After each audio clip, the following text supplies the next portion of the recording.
Hello everybody, Mothership here. Today I'm bringing you a new video on how not to die in Realm of the Mad God.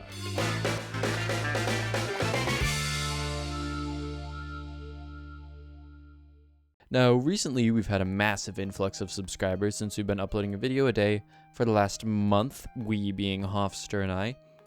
And you guys liked a bunch of these videos, and if you guys have ideas for videos that you want us to do, that's what this one is. This has been suggested by a lot of the new subscribers.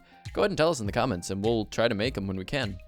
Also, there's a Q&A coming up, so go ahead and put all the questions that you guys have in the comments of any video.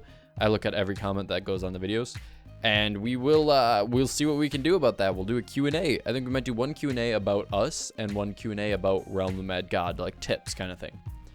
Anyway, without further ado, let's get into the video on how not to die in Realm of the Mad God. First off, if you really don't want to die, go download some hacks from realmhacks.com. New, cheap hack pack. No, I'm just kidding. Shut up. Don't hack, kids. Now, really, for the real tips. First of all, you might want to start reducing your lag. This is tip number 1. If you have lag, you are going to die more often. Talk to my first 4.8 ever. My assassin ran right into O2, just died because I was playing on a complete lag top. It sucked. Now, second of all, let's go to tip number 2 here. Don't do the shatters on a good character if you don't have enough good characters to have them be expendable. Like, I play 6/8s exclusively, or 7/8s or 8/8s, but only like 6/8 plus. So I take 6/8s into shatters. But if you only have one 6/8, start taking 0/8s into shatters. Tricksters and priests and paladins are good 0/8s to take into one of these dungeons because they're really easy to stay alive on, and you can get loot because they're all test chests that you have to destroy. Continuing on, if you are going to max characters, which you should, try to only play on your maxed characters, because you will die less. If you save your loot and your gear to put on the character when it's 4/8 or 6/8, then you will survive longer, and you will have better stats, you'll have better speed so you can get away, you'll have better defense, so you just won't get creamed by those, high-hitting or excessive shots, especially in the Abyss. Having high defense is very nice for farming that. Now, coming into tip number, 4? Make sure your keybinds are easy to hit. If you were one of those people like me who just immediately, as soon as they got into the game, they were like, you know what, I'm going to put my escape to Nexus as H. You can't hit that quickly, okay? You're gonna die because of it. Right now, I use tab as my keybinding for Nexus. Trust me, I've run into plenty of issues as having that as my keybind, especially hitting shift tab on Steam. So find something that works for you. I know Hofster uses 2, or maybe it's 3. 2, yeah. So find what works for you so that you can hit your keybinds for Nexus, for HP pot, for MP pot really quickly. Carrying on, we have which class to play to not die as often. If you want to not die, play on something that can take a couple shots or stay out of the way of shots. If you're good at it, you can try a Trickster or a Rogue.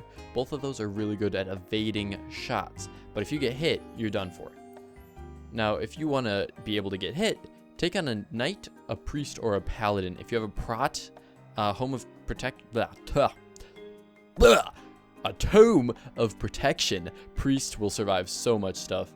If you have a Jugger, go ahead and play on a Warrior for tanking, but a Knight and a Paladin are very good with just regular equips.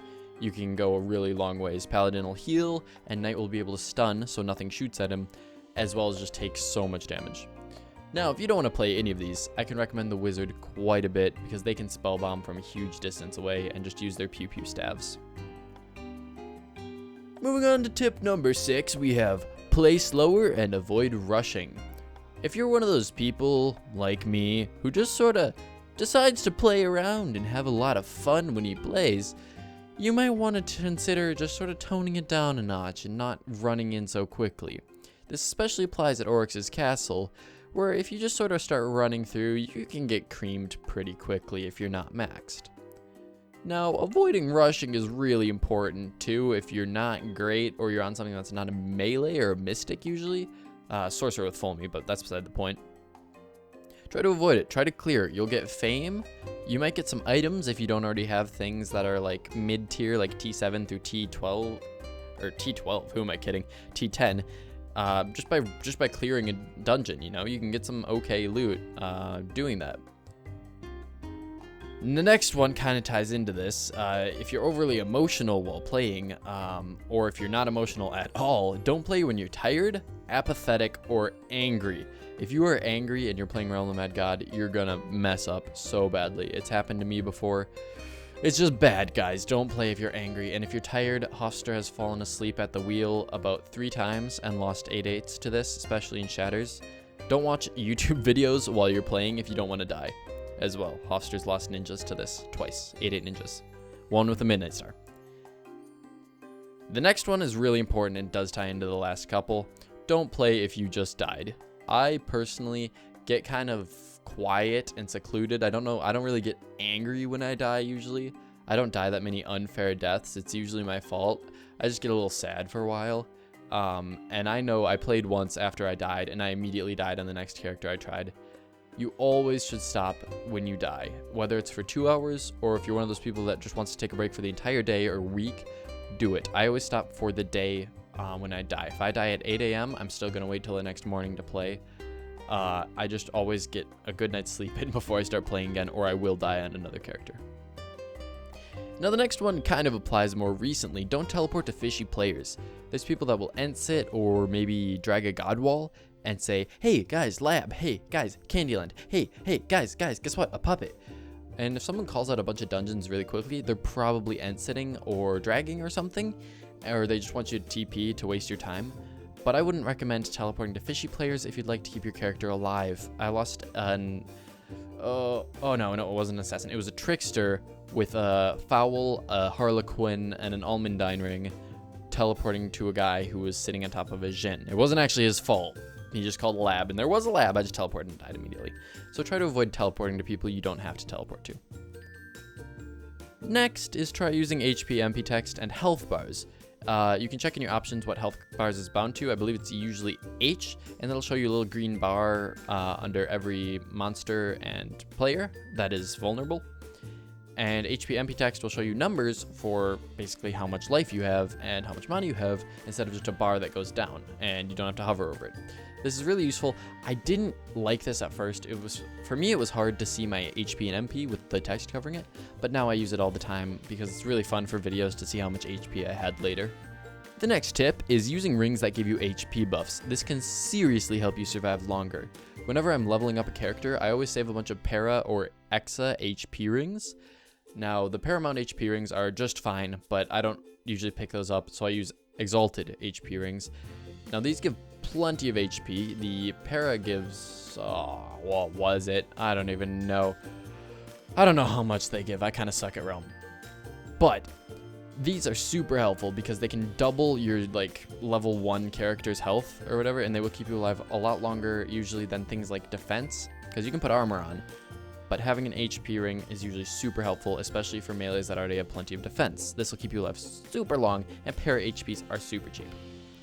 Now, next, if you have friends, I don't personally have any friends, but if you do have friends, try playing alongside some of them who are like a paladin or a priest. These will give you health buffs and heal you, and mystic friends can also help out if they're good at the game by stasising things that are about to kill you.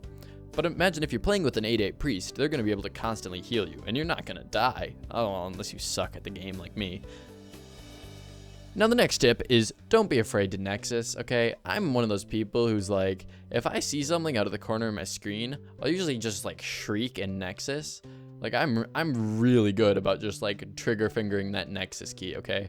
I go from 0 to 100 so quick with Nexusing. It's way better than dying. Okay, I'm sure I've missed out on a bunch of loot and I've Nexused in stupid situations. I know I've Nexused in stupid situations before, but it's better than dying because you can't get loot if you die. I mean, if it's the difference between dying and Nexusing, why not Nexus? Because either way, you're not going to get loot from that dungeon or that event or whatever you're at. It just isn't worth the risk sometimes. So try to judge when it's okay to Nexus. Usually maintaining 1/3 to 1/2 of your HP at a minimum is what I go for. I have an 8/8 Knight with about 1,000 HP, and if I go below 200 on that thing, I'm usually straight out of there. Knights, you have a little more leeway because they have a ton of HP. Now, tying into that one with HP, try to get a heal, and if you can, a magic heal pet. You can get an egg within like 10 minutes of Godlands farming usually, or you can buy like 8 for a speed pot sometimes. I don't know, I've found really good deals on pets before. I have a heal, magic heal, decoy pet. I personally don't like electric that much. It's my problem, but decoy doesn't get in the way too much. So heal will help you a ton. If you can even get it to just an uncommon heal, like maxed uncommon. I can make a pet guide on this too, but there's plenty of guides online. Get a heal, magic heal pet. This will help you survive a long time, especially if you're on like a priest or a pally and you need that magic to keep you alive. Moving on to the next tip, we have feed your pet to get better heal. Like I said, if you get an uncommon, maxed uncommon pet, you will be able to survive a lot longer. It helps a ton to have a pet. Offsetting your screen for Offsetting your screen for better visibility and screen rotating will help you quite a bit in the long run. I've seen a couple of people on YouTube who don't do it. Personally, it makes me cringe a little bit. I mean, to each their own, but it kind of takes a little while to get used to screen rotating. But eventually, you know, it can help a lot. You just go into options, you offset your screen. Otherwise, screen rotating doesn't do much if you don't offset it. And then you just turn on rotation and use Q and E to rotate. You see it in all of it. You're seeing it right now in whatever footage is in the background. Now next we have learn the confuse controls. When in doubt, hit A. A will take you down, okay? From whatever your point of view is, just hit that A button. Most dungeons go like up, or just generally you usually go forward into things. So if you hit A, you're gonna go straight back down. Whenever I'm on something like a warrior or a priest and I get confused, I usually just buff for speedy and then book it out of there. I just hold down A until I'm long gone. It's great. But seriously, figure out the confuse controls. I couldn't actually tell you what they are. I just know them by muscle memory because I have 1400 hours in Realm. And last but not least, this tip is super important, especially in the Oryx's castle for not dying. Please, don't get armor broken. If you get armor broken, oh my god, you have no idea how many times I've died to Bess and Nut because of armor break. It sucks. If you get armor broken, just be super alert and try to hide in a corner and just sort of cry until it goes away. Hey you! Thanks for watching, we appreciate it. Check out Bikuribox's channel, it'll be linked in the, oh my god, I'm really bad at linking things. Is it the top right? Top right? It's also in the description below. He made a video on this like 2.5 years ago or something crazy like that. I thought it was time to revisit the subject since tons of our new subscribers are asking, hey man, Mothership, you're pretty cool, how do I not die? And I have 2 answers for that. First of all, I'm not cool, and second of all, you just learned how to not die. Anyway, don't forget about the 2 Q&As that are going on, one about Realm and one about, like, Hofster and I guess, just ask us random questions. Those will be made into videos once we get the time to reply to them. Also, add us on Snapchat if you want. The link is in the description along with our Twitter. I don't even know what other types of social media exist. I just live in Realm of the Mad God. Please help me out of this computer. I've been trapped in here for years.